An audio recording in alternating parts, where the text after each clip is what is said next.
Good morning and welcome. Patriot Radio News Hour. I'm Joe Jaquin, CEO of the Patriot Trading Group. How you doing? Happy Hump Day.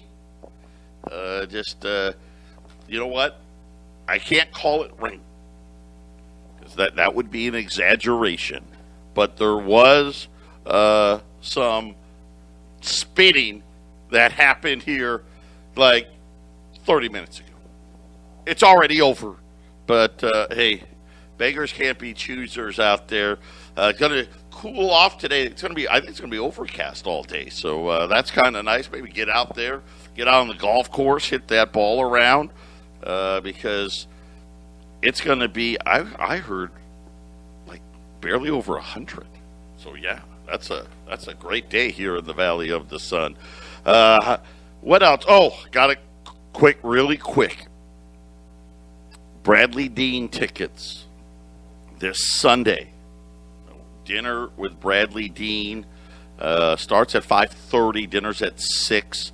It's $25. We are down to just the last. I think we're down to 8 tickets left because it's a spacing issue. Jason is possibly thinking about adding a few more spots, but we want to be careful here. This is for dinner with Bradley Dean. Cathay Athens is going to be providing all the food. All the money, by the way, the $25 we're collecting for the tickets, all of that goes to Bradley Dean's ministry. So none of that is for the radio station. This is just solely to help and give back to a great ministry like Bradley Dean. And then, of course, on Monday, we just have the free event. There's no food on Monday, but Monday, Bradley Dean at the radio station. And then if it's big enough, if it gets bigger, we'll actually move it to the park. We've actually talked to the city of Johnstown, so we may be doing that Monday evening. But get those tickets because that's the important thing. If Jason's going to add a few, we need to do it soon. So just call the radio station 970-587-5003. Once again, 970-587-5003 and get the last of those remaining Bradley Dean tickets. What a cool thing. And again, this is just the start, right? We're going to start doing a lot more things, try to get a lot more of our show hosts, as we talked about working with David Knight. We're actually going to talk to Milan from Tahibo Tea, Glenn Tate, Shelby Gallagher, right? Some of these other show hosts, and try to do a lot more stuff. That should be a lot of fun. So the more support we get now, the more we'll do more of these things in the future. So keep that in mind. Yesterday, I bowled. It was so fun because I bowled 3 games. I bowled them all well, and then of course last week, kind of like golf. When you play a great round of golf and you get all pumped up, you're like, yeah, I figured it out. And then the next time you play, it's like the worst round ever. That happened to me. Last week, I was terrible. This week, I bounced back. I wasn't as good as I was a few weeks ago, but solid effort by me. And, so I'll pat myself on the back. I beat my wife.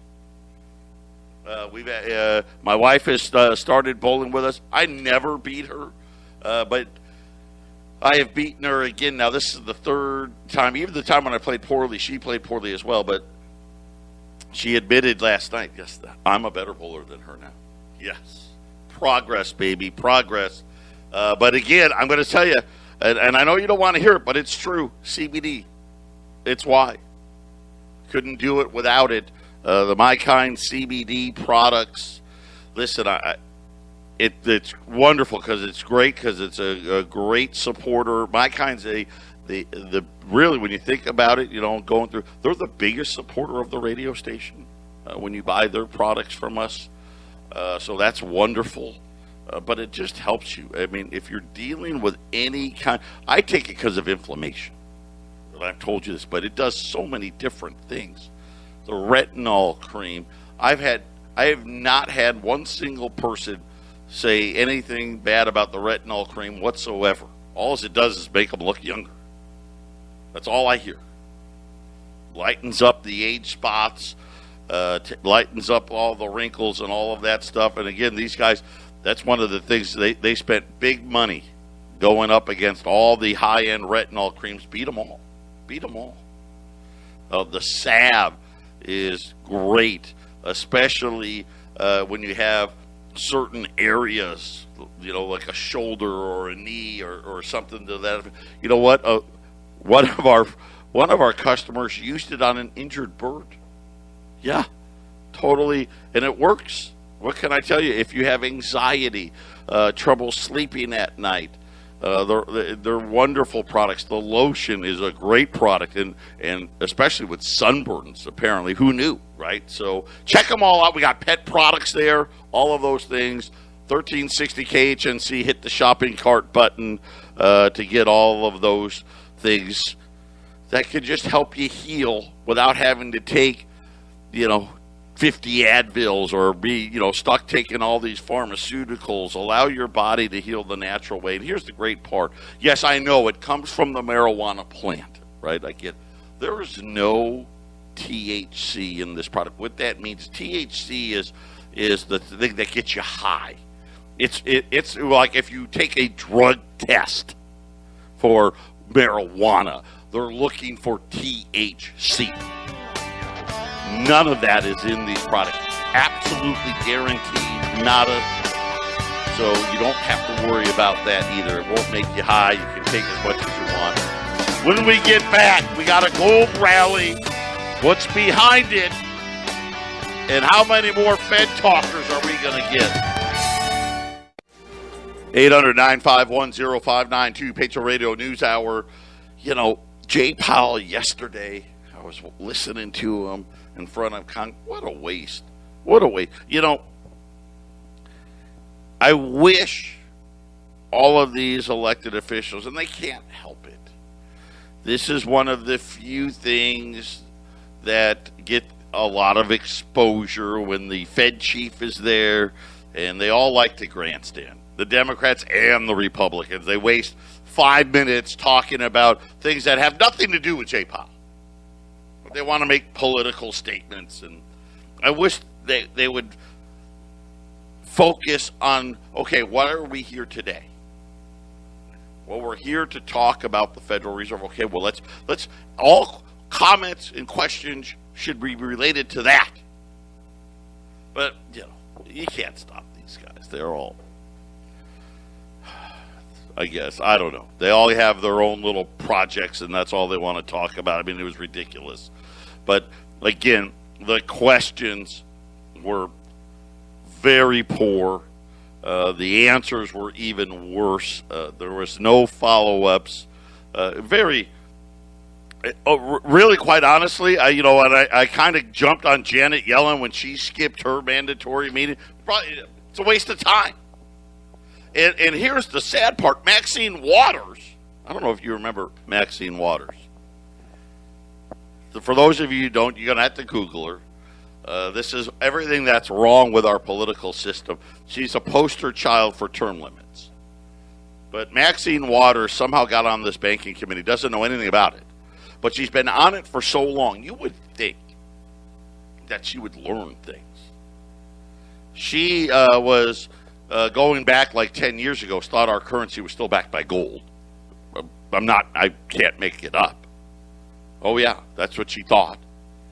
And she is now the head of the banking. She's been there for so long. She was late. She barely showed up right at the very end. And someone had to give their time for her just to make a little 3-minute speech. Didn't even ask a question. But again, when they already know the answer, what's the point? And Jay Powell made some very, I'm trying to find the right word. This is the problem. I need a better vocabulary because I want to find the right word. And I just can't. But when talking about the dollar,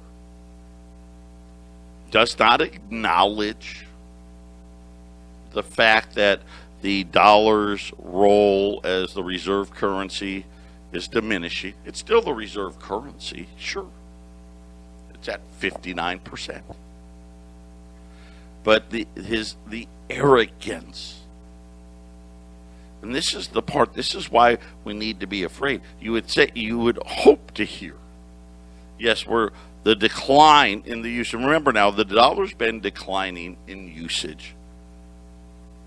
1% a year, and then last year it fell 2% in what we call global reserves.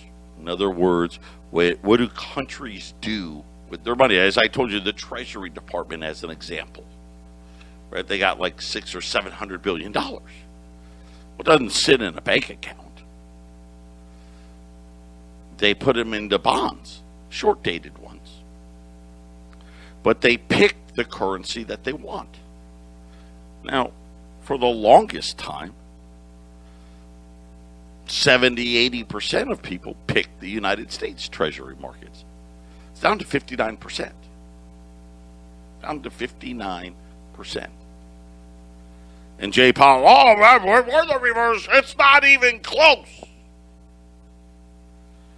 Which ought to tell you, guess what? If he has to say it like that, should tell you all you need to know. There's trouble. Right? This is a banking thing. We've seen these bankers use this time and time again. Oh, no, Bear Stearns, we're fine. Our balance sheet is strong. Oh, wait, we're out of business. Lehman Brothers, it's great. It's fine. Don't worry. Oh, wait, it's out of business. It's a subprime problem. We got it contained. It's a full-blown housing crash. There's not inflation. Okay, well, there's a little inflation. Well, you know what? It's just going to be transitory inflation. He did make another interesting comment. He said that this will not be the 1970 style inflation. I'm going to tell you right now, he's right. It's not going to be. First of all, it would be if you tracked it the way they did in the 1970s, but let's set that aside. He's right. It's not going to be that. This is going to be much, much worse because the debt problems are that much bigger. And we're seeing, the one thing about the 70s, there was no emerging power. China, what did we know about China in the 70s? Well, I think the biggest thing anybody remembers was what was Time Magazine or Life, one of those two, where Richard Nixon was on the cover. Right? And he went to raid China. Right? We just, I don't know, it's China, what do they do? The oxen, and they grow rice over there. Right? That's how, uneducated, we didn't know. Were they a power of any sort? No. Right? I'll tell you, well, they're communist. We know that. And, they cheat at the Olympics. That's, what did we know? So, Jay Powell's right. This isn't going to be like the 1970s this time. Because at least in the 1970s, there was nowhere else to go. We were it. Now there's other places to go. And we start thinking about all these moronic policies. And again, we can't have prosperity from a printing press. And this morning, gold's up double digits. Gold's up $10 this morning on news. Well, new home sales fell and fell hard. The lowest in over a year. But here's the thing, prices way up. And I was thinking, God, are home sales peaking? I think they have. But that doesn't mean the price has. There's not a lot out there. Everybody's raising their prices. I just got an update in Colorado, a subdivision in Colorado. Booming subdivision. This is one of those subdivisions that reminds me of Arizona, where they built like master planned hundreds and hundreds and hundreds, really thousands of homes all in one spot. Raised price is $150,000 on their base home. $150,000. Sales are falling, yet prices continuing to set records. It's the strangest thing. The median price up 18.1% year over year. Now remember, Jay Powell, it's not the 70s inflation, baby. No, it's fine. New home prices are up 18%.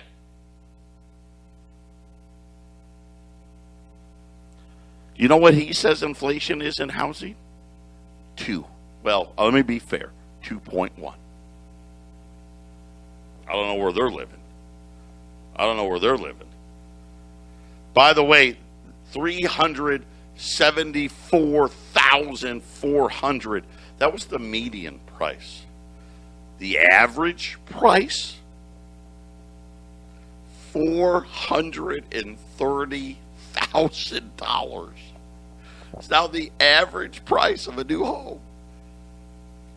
I can't help it. I bought, it's so funny, in 2000, my wife and I, our first home, we bought the average price home in 2000.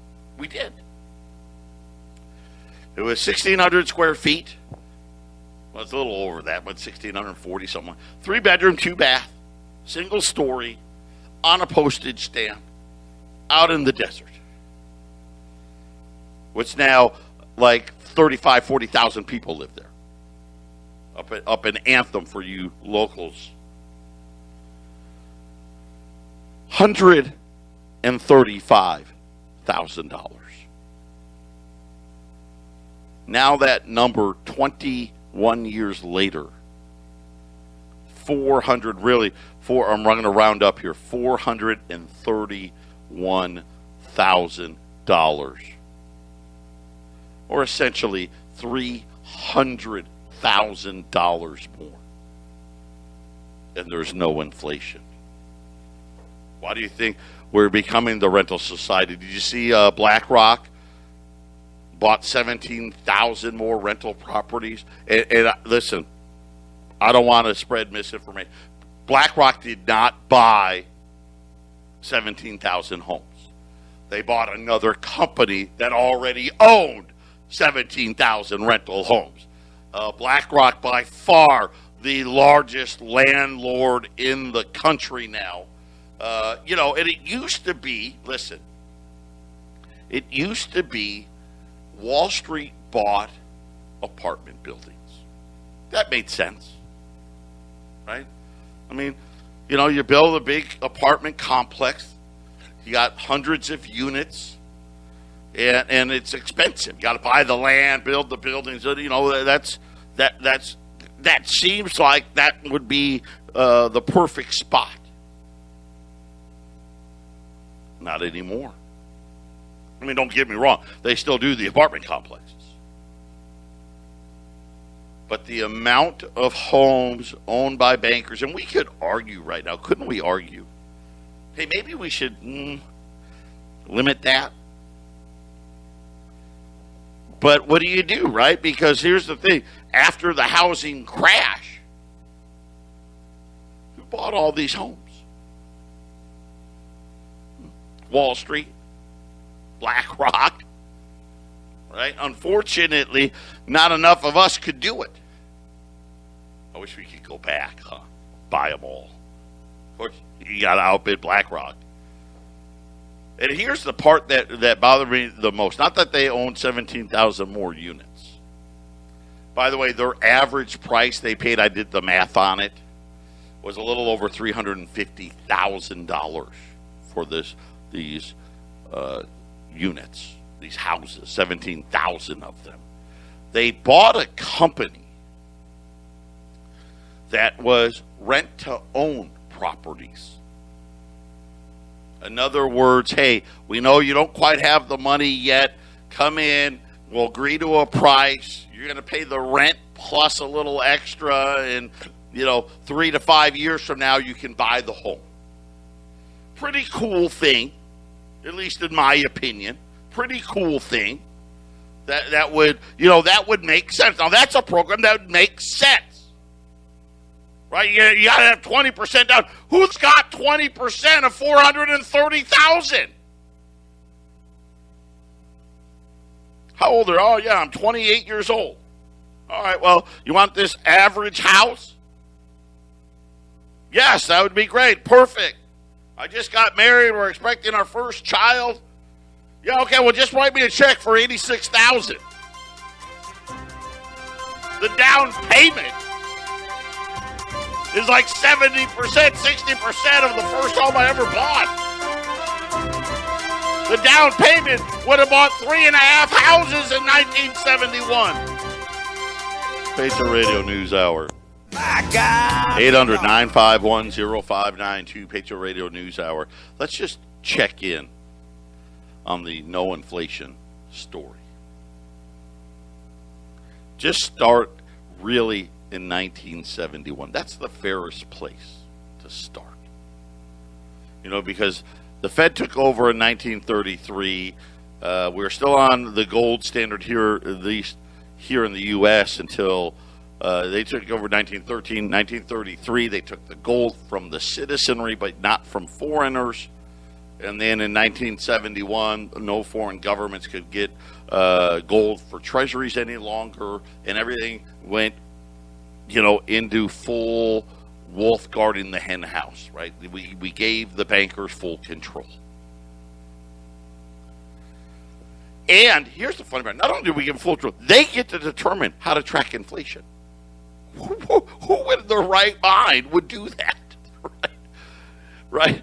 No checks and balances, absolute power. But let's just look at a few things. The average cost of a new home in 1971 was a little over $26,000. Just told you, $431,000 today.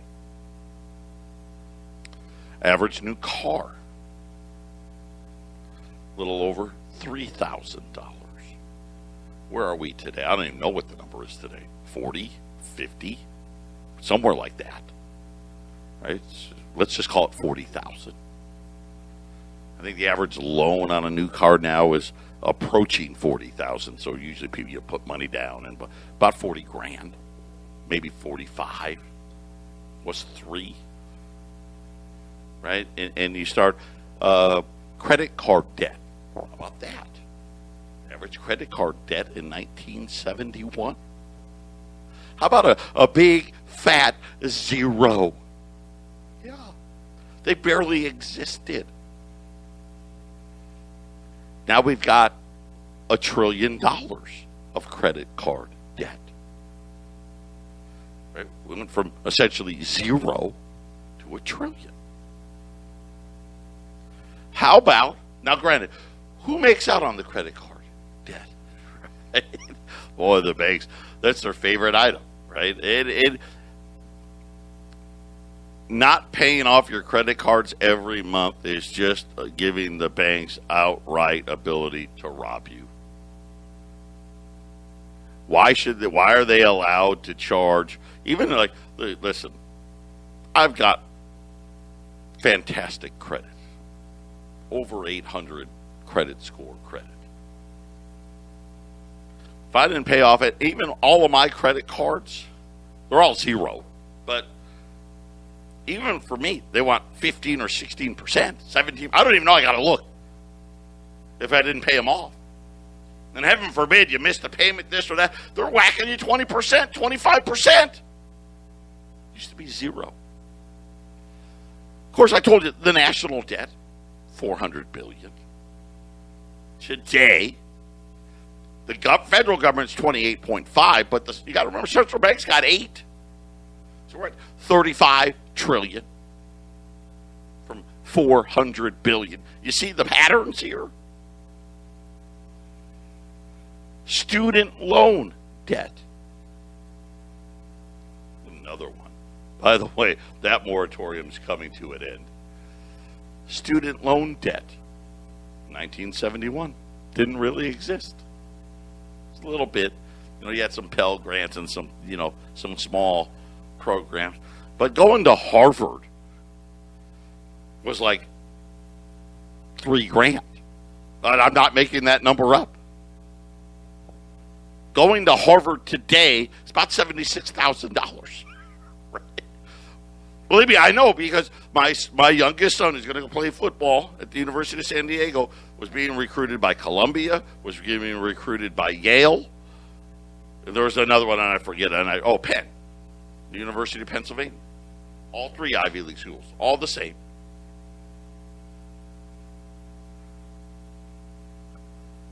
Student loan debt, which did not exist, we're quickly approaching $2 trillion. Let me give you some numbers. This is incredible. 35 to 49-year-olds. Okay?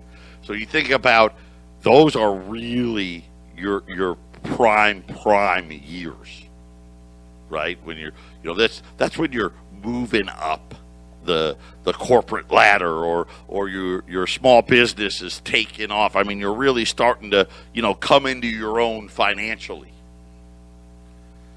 Has an average student loan balance of over $42,373.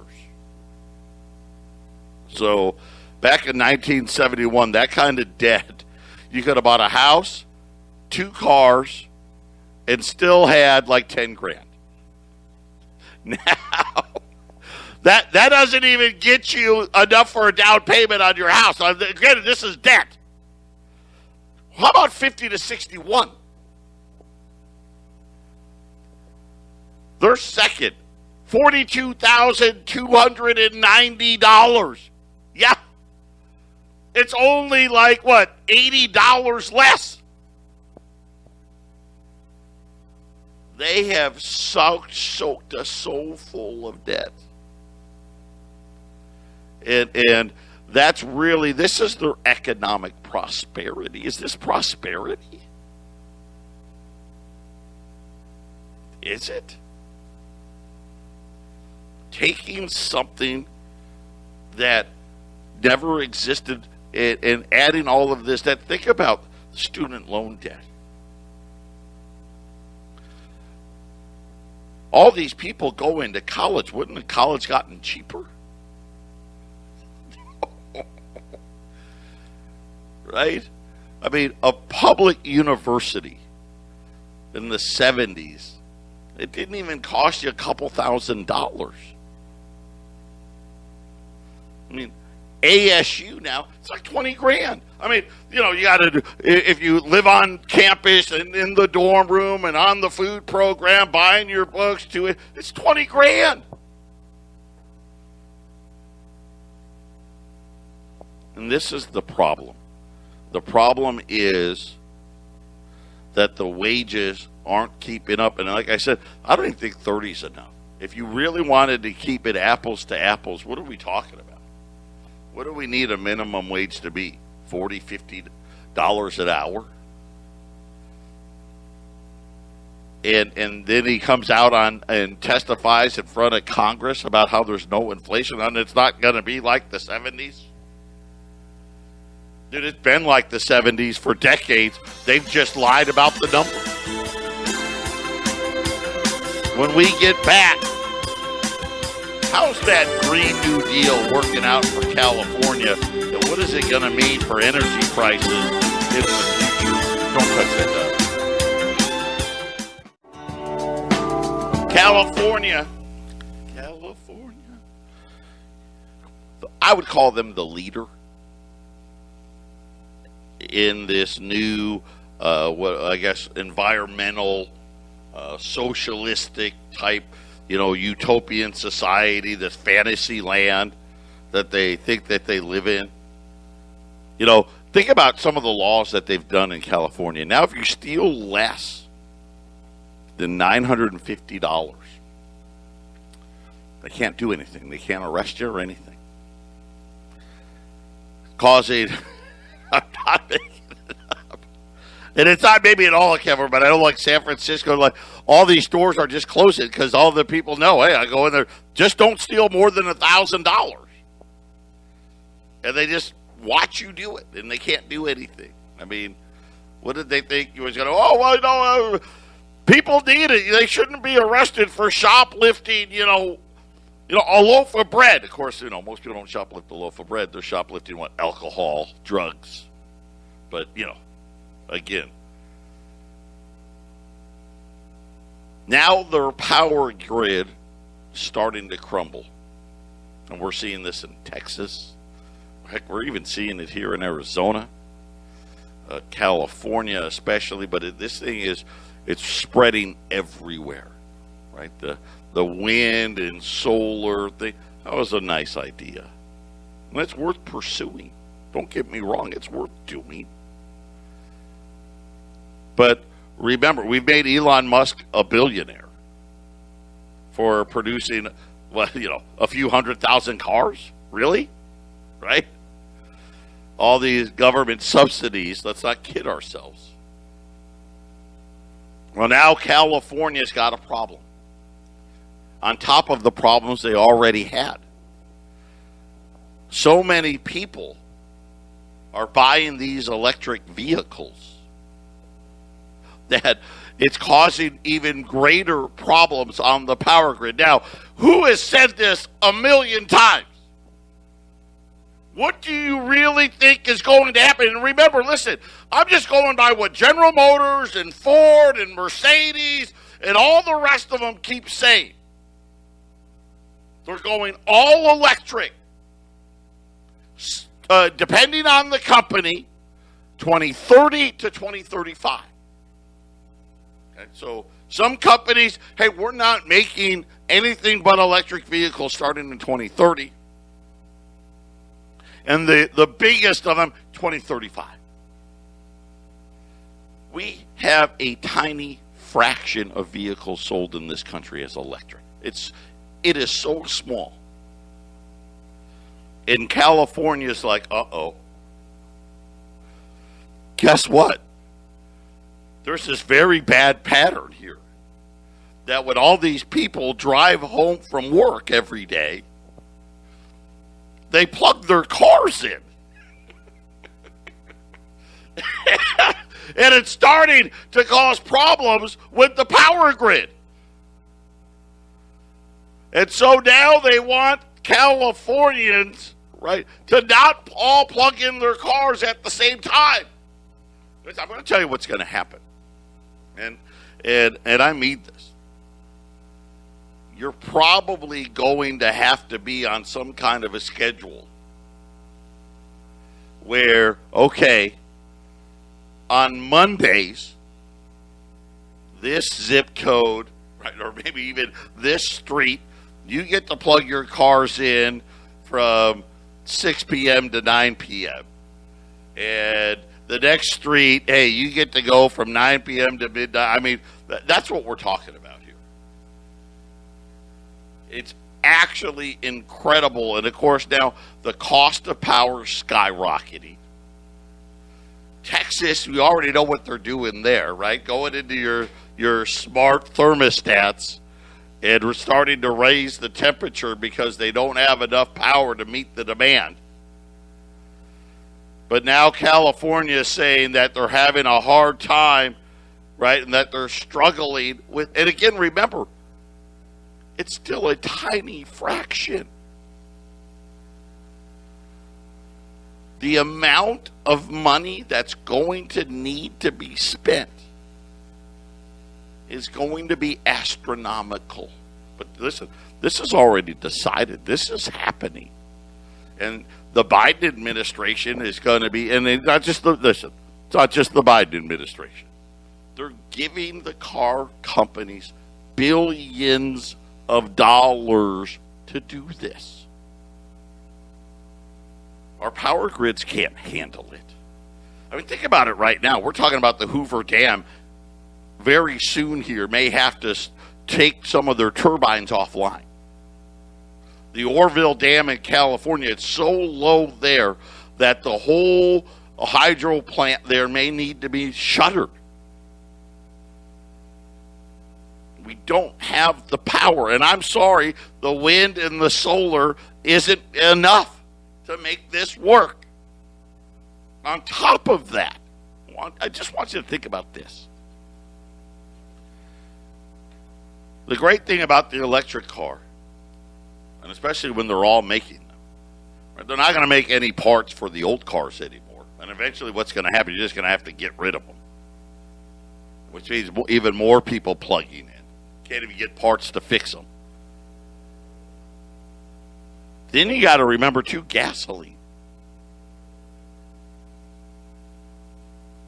A large way of funding for highways and roads and bridges is the gasoline tax. You know what do you think is going to happen? What do you think the states are just going to do without that income? Oh, yeah. Get ready for the mileage tax. Get ready for a doubling, tripling of car registrations, right? You name it. Probably a big surcharge on your power bills. By the time this thing's all said and done, we'd be more environmental friendly by sticking with the gas cars. That's probably what's going to happen. Patriot Radio News Hour. Final segment coming up. 800-951-0592. The Dow's mixed. Not a lot of action today. More Fed talk. More Fed lies. Gold's up 1784. Silver up about 30 cents now, $26.15 an ounce. The storm, if you will, the anticipation of all of the Fed speak. Remember, I told you every single member of the Fed talking over the last 10 days. A bunch of hedge funds selling in gold has now subsided. And here's the realities. I think everyone's coming to the same conclusion. The Fed doesn't have very many good choices. I don't have a special today. No specials today. Product availability, I thought it got better yesterday. Just got worse. And a lot worse. So keep that in mind. We'll try to do better tomorrow. But $20 gold pieces, $2,095. $10 pieces, $1,045. Rolls of Silver Eagles. Today's the last day at $760 a roll. And I don't have a lot of those left. You know what? Really, the junk silver, pretty good buy. Rolls of silver quarters, $235 a roll. 800-951-0592. Metals plans have already started rolling. So keep your eyes out for those. We'll be done by the end of the month. So the Colorado metals plants, the pickups in Colorado, those won't be ready till next week. But for the pickups in Colorado, but metals plans, the shipping ones, those of you that need your metals plan shipped to you, that has already started. We'll be completed with that by next week. The Bradley Dean, don't forget, $25 dinner with Bradley this Sunday night at the radio station. Starts at 5:30. Dinner's at 6. The whole thing's going to be over, 7:30. And then, of course, the event on Monday with Bradley Dean, that one is free. But for dinner with Bradley, it's a $25. Cathay Athens will be the one that sponsors them, is bringing and donating all the food there. All the money goes to Bradley's ministry. To call it for your tickets, 970-587-5003. That's the number to the radio station.